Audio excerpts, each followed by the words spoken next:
오늘 그 영분별 이야기를 또 해보려고 하는데요. 이게 이제 즉흥적으로 공부를 한다거나 어떤 생각이 떠올랐을 때 이제 즉흥적으로 하다 보면 이게 서론본론 결론이 분명하지가 않고 얘기가 왔다 갔다 하고 또 전적으로 자기가 평소 갖고 있는 지식에 의존해야 되기 때문에요. 지식적으로 풍성할 수는 없습니다. 그리고 또 맥락이 헷갈릴 수도 있고요. 그러나 이게 즉흥적으로 할 수 있다는 거, 연주도 즉흥적으로 하는 게 실력인 것처럼 또 즉흥적인 내용이 나름대로 들을만하고 알뜰할 때는 또 그만한 실력이 있다고도 볼 수 있는데, 어쨌든 오늘도 표면적으로는 영분별 이야기지만 이면적으로는 이제 영분별 잡담이 되겠죠. 기독교인들이 지도자를 뽑을 때는 어떻게 뽑아야 되나, 그거에 대해서 잠깐 얘기를 해보려고 합니다. 만약에요, 기독교 신자 앞에 예수님이 계시고 사단이 있다고 칩시다. 교회 지도자로 예수님과 사단 중에 누구를 투표해야 되는가 하고 투표를 할 때 기독교 신자가 사단에게 투표한다면 그자는 기독교 신자가 아니겠죠. 그렇지 않습니까? 그리고 또 예수님과 사단을 놓고 어떤 공동체의 지도자라도 만약에 지도자로 택해야 된다고 할 때 만약에 사단에게 투표하는 자들은 사단의 영을 가진 자들일 겁니다. 그렇지 않습니까? 그러나 예수님께 투표한다면 그는 어쨌든 영적으로 깊이가 있든 없든 일단 기독교 신자라고 봐야 될 것입니다. 그런데요, 오늘날에는 인간이라는 존재, 그러니까 인간이라는 존재는요, 일단은 인간이란 존재가 존재하는 것 자체는요, 소속감이라는 게 있다는 거예요. 모든 존재하는 것들은 모두가 다 소속감이라는 게 있어요. 그리고 귀속이라든지 귀속, 어딘가에 속해 있어야 된다는 거죠. 그렇기 때문에 만약에 혼자 무인도에 떨어져 있더라도 무인도에 사는 인간조차도 그 무인도의 기물을 가지고 어떤 소속감을 만들어낼 것이고 그 소속감 안에서 공동체 의식을 만들어낼 것입니다. 그래서 날아가는 새 보고는 너는 내 친구 1호, 예를 들어서 개구리를 보면 너는 내 친구 2호, 이런 식으로 공동체와 서열을 만들어낼 거예요.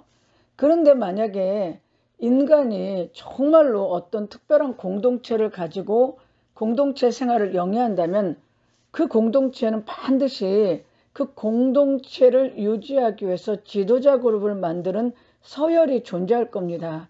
가정에서는 그래서 전통적으로 가부장제가 있었던 때가 있고요.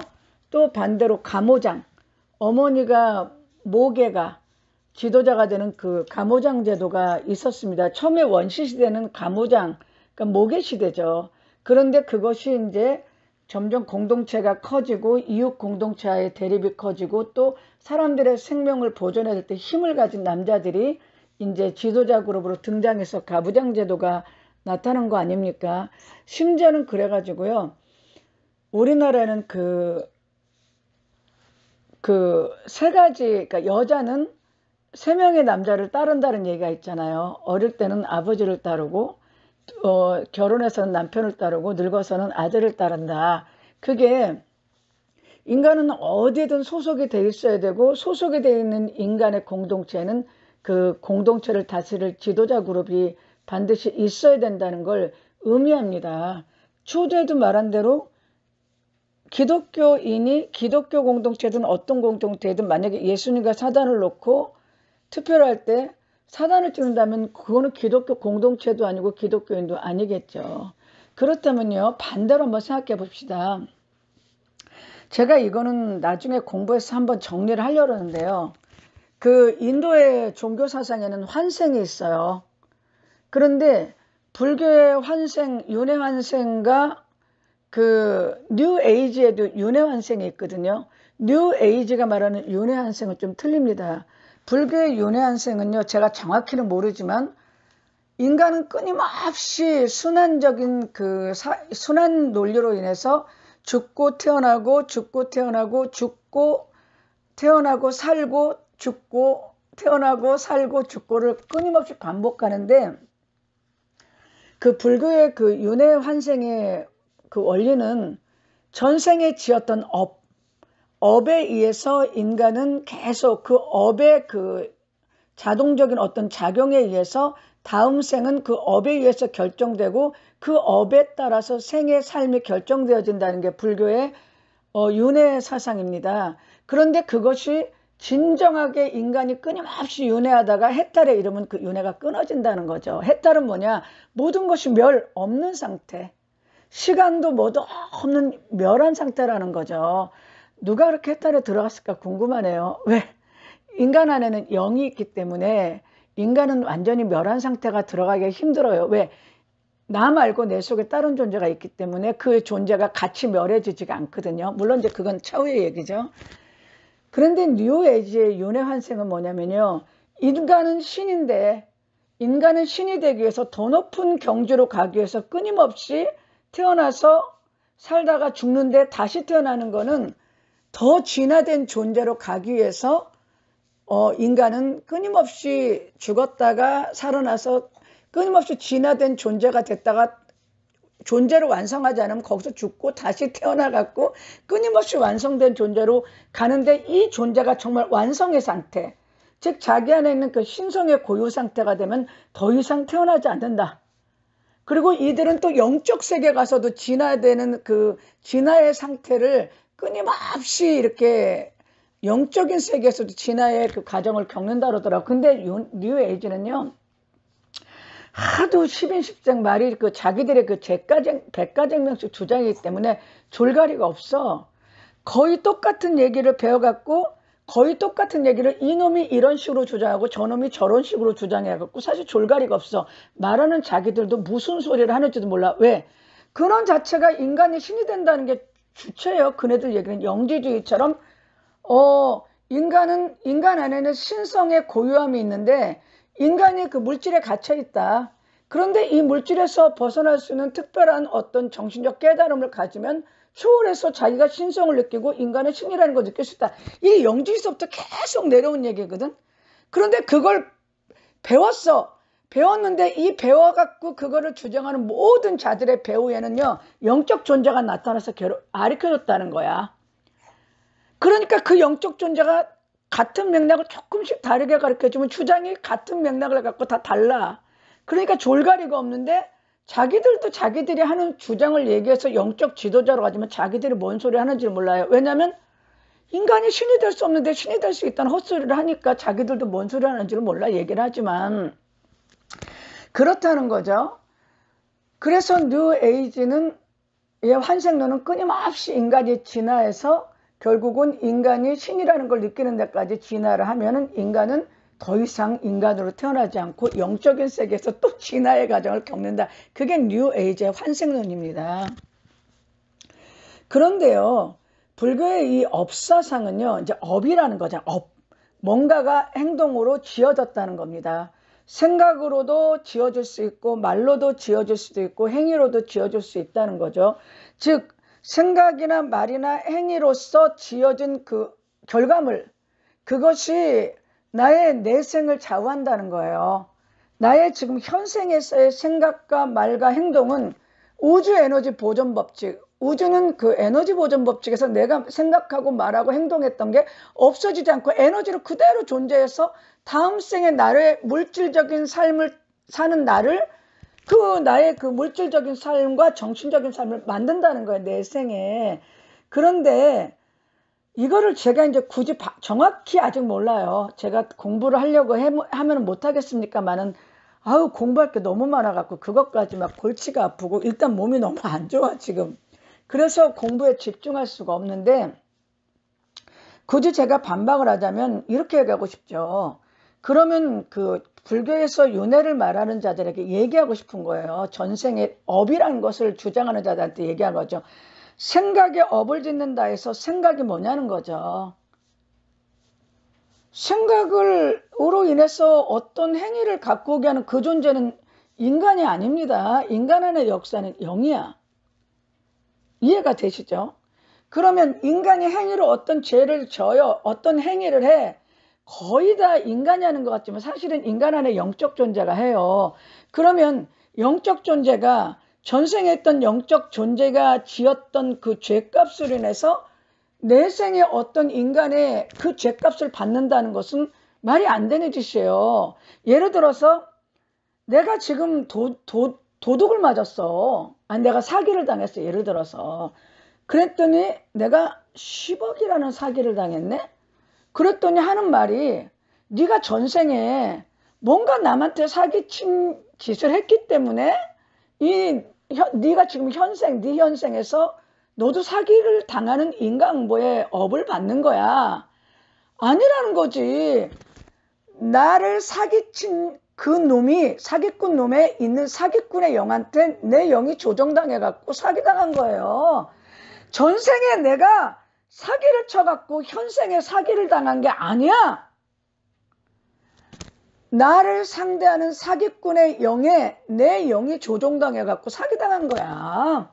무슨 말인지 알겠습니까? 전생에 어떤 이루어졌던 생각의 업, 행위의 업, 말의 업은 당신들은 전생 타령을 하지만 내가 그래서 오늘날 그 결과를 받는 거는 전생에서 내가 어떤 것을 했기 때문에 받는 게 아니라 내가 오늘 이렇게 사는 거는 내 안에 들어온 영, 그것이 가게에서 계속해서 흘러온 영이든 내가 그냥 내 스스로가 이미 내가 태성에부터 들어왔던 영이든 살면서 들어온 영이든 영이 하는 행위야. 영이 하는 행위. 영이 하는 행위에 의해서 살아가는 것이 운명이야. 전생이 아니고. 이해가 되십니까? 그런데 이 사람들은 전생의 업보에 의해서 현생에 내가 산다는 거야. 전생의 업보에서 현생에 내가 사는 게 아니라 내 안에 들어온 지금 영, 그 영에 의해서 내가 지금 그렇게 사라지는 거야. 그런데 하나님의 영으로 바뀌어져서 성령으로 거듭나는 것이 가장 복된 것이란 얘기입니다. 따라서 내가 지금 이렇게 사는 것은 내 안에 영이 그런 영이 들어왔기 때문에 내가 이렇게 사는 거예요. 내가 가난한 거는 전생에 내가 가난한 자들을 핍박해서 지금 내가 현생에 가난하게 사는 게 아니라 내 안에 가난의 영이 들어왔기 때문에 가난하게 사는 거야. 가난의 영이 나가면 부유하게 살 수 있어. 그러니까 전생 현생이 없어요. 다만 이 생에 지금 살고 있는 내 안에 어떤 영이 들어와서 나를 지금 이렇게 살고 있는데 그 영의 문제야. 이해가 되십니까? 그런데 자꾸 불교 신자들은 영에 대해서 얘기를 안 하고 전생의 업에 의해서 현생이 좌우된다. 아니야. 현생은 그냥 지금 내 안에 들어온 영 때문에 내가 그렇게 사는 거야. 이해가 되십니까? 이해가 되세요? 그러면요. 어떤 지도자가 있다고 칩시다. 기독교인이요. 어떤 자기가 속한 어떤 그 직업군의 장을 뽑는다거나 자기가 속한 신앙 공동체의 장을 뽑는다거나요. 자기가 속한 그 사회 자기가 속한 지역 공동체의 지도자를 뽑는다거나 국가 공동체의 지도자를 뽑는다고 칩시다. 그 사람의 인격은 다른 말로 하면 영입니다. 영의 행위의 열매가 사람의 인격이에요. 그런데 지금 지도자로 나선 사람이요. 입만 벌리면 거짓말을 해. 그런데 자기가 거짓말을 한다는 것도 인식을 못할 정도의 리플리 증후군에 갇힌 자야.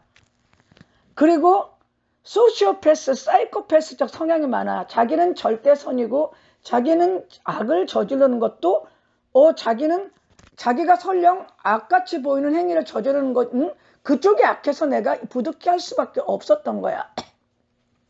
그리고 모든 것이 타인에게 핑계를 대고 또 자기의 잘못을 할 때 꼭 남을 물귀신처럼 끌어들여서 그 사람도 그랬잖아. 아니 지금 네 잘못을 얘기하는데 왜 남을 끌어들여. 그래갖고 본질을 흐린다거나 물타기를 한다거나 그리고 남 앞에서 쇼를 한다거나 정말 온갖 거짓말을 하면서도 자기를 합리화시키는 자가 있다고 칩시다.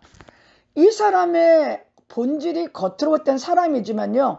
그렇게 하도록 만드는 이 사람의 행위는 그 안에 있는 악령의 행위입니다. 그러면요. 사단의 가장 큰 특성이 뭔지 아세요? 사단의 가장 큰 특성은요. 거짓말이에요. 거짓말을 해갖고 왜 거짓말을 하냐면 속여야 되기 때문에 거짓말을 해. 그러니까 영의 특성대로 사람이 행동해요. 교만하면 교만의 영에 사로잡힌 자, 이간질을 잘하면 이간질에 사로잡힌 자, 남을 조종하려고 들면 조종형에 사로잡힌 자, 남을 막 자기 밑에서 자지훈련하면 강박과 억압의 영을 가진 자, 남을 학대하는 사람은 학대형에 사로잡힌 자, 학대받는 걸 즐거워하는 자, 학대받는 것을 즐기는 영, 다 수도 없이 많아요, 영은.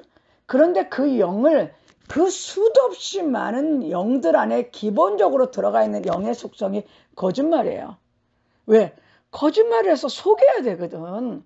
그게 사단의 핵심입니다. 그러면요, 어떤 지도자가 있는데요, 그가 거짓말하기를 밥 먹듯이 하고 남을 끌어들이기를 물귀신처럼 잘하고 물타기도 기똥차게 하고 말도 그냥 수시로 바뀌어. 오늘은 이 말했다, 내일은 저 말했다, 내일은 저 말했다. 그러면서도 그 말에 대해서 변명을 끝내주게 잘해가지고요, 사람의 정신을 홀려놔. 어느 게 진짜인지 악인지를 모를 정도로 사람을 홀려놓은 그 지도자가 있다면 그 사람은 영적으로 사단의 속성을 가진 자입니까? 예수님의 속성을 가진 자입니까? 그죠? 100% 사단의 속성을 가진 자지. 특히 리플리처럼 자기가 거짓말을 얼마나 잘하는지도 모르고 거짓말이 그냥 완전히 삶의 근본이 된 자는요, 이 사람은 그냥 사단의 속성 중에서도, 사단의 영의 계급 중에서도 아주 상급 영을 가진 자입니다. 그런데 기독교 신자가 그렇게 더러운 영을 가진 자를 그냥 이념적으로 나와 맞다, 또는 정치적 성향이 나와 맞다, 또는 나의 학연과 같다, 나와 지역이 같다, 나와 어떤 그 씨가 같다, 그런 이유 하나만으로 기독교 신자가 영적인 선악 구분을 못하고 영분별을 못해서 그런 지도자를 뽑는다면 그거는 성령과 벨리알이 어찌 존재하겠습니까? 기독교 신자가 어떻게 사단의 영을 가진 자를 뽑을 수가 있어요? 그죠? 그렇다면 그 기독교 신자 역시 그런 사단의 영을 선호해서 만약에 지역 때문에, 이념 때문에, 진영 논리로, 또는 어떤 그 성씨, 그러니까 윤씨면 윤씨, 김씨면 김씨 때문에, 또는 그 사람이 같은 종교인이기 때문에, 이래서 만약에, 또는 같은 학연이나 같은 어떤 혈연의 그 관계에서 뽑는다면 기독교 신자가 이거는 지금 벨리알을 선택하는 겁니다. 그렇다면 기독교 신자가 그 영분별 못해서 벨리알을 찍는다면 그 사람 역시 겉은 기독교 신자지만 내면에는 벨리알의 속성이 있는 거예요. 기독교 신자가 리더를 뽑을 때는요, 그의 정책과 공약도 중요하지만 가장 중요한 거는 인품과 도덕성, 정직성을 봐야 되는 거예요. 아니, 인품이 사단의 인품이고 거짓말과 도덕성이라는 것은 욕을 끝내주게 잘하고 거짓말을 끝내주게 잘하고 잔인하게 짝이 없고 바람을 피우면서도 바람 피운 걸 거짓말 안 했다고 잡아떼고 이러는 그 마귀적 속성을 가진 자를 지도자를 뽑는다면 그 사람이 기독교인이 맞습니까? 정말로 기독교인이라면은 정직하고 도덕적이고 인격이 된 사람들, 공약은 다 거기야. 그렇다면은 인격과 인간성이 얼마나 괜찮은지를 보고 찍어야 돼요. 특히나 도덕성과 정직성을 갖고 찍어야 됩니다. 그런데 껐듯하면 거짓말하고 껐듯하면 말이야 욕하고 껐듯하면은 남을 끌어들이고 껐듯하면 남 탓을 하고 껐듯하면은 말이야 빈정거리고 돈을 탐하고 그리고서는 비정하고 그리고서는 또 여자를 탐하는 이런 자를 지도자라고 뽑는다면 그거는 벨리알을 택한 기독교 신자가 되겠죠? 그렇지 않습니까?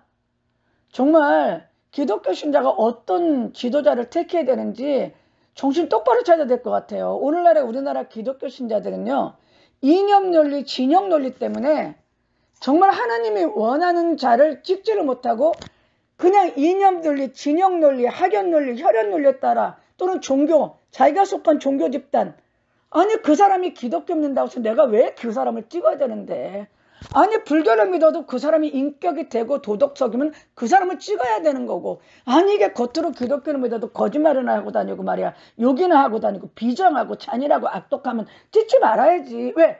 영이 가짜인데 영이 중요한 거야. 영이. 그래서 기독교 신자가 지도자를 선택할 때는 그 사람의 영적 성향, 그러니까 인품이겠죠. 근데 영적 성향이라는 거는 인격으로 나타날 때가 많나요?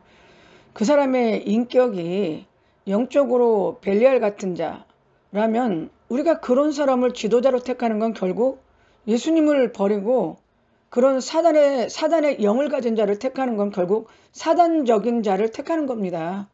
그렇기 때문에 우리가 정말 정직하고 도덕적이고 그리고 인격이 된 사람을 좀 뽑아야 되는 거지, 이 거짓의 영을 갖고 사단의 영을 가진 자를 택하는 거는 결국 영적으로 벨리알을 택하는 것이 되어서 하나님 앞에 범죄할 수 있다는 거, 그거를 명심해야 될 것입니다. 그래서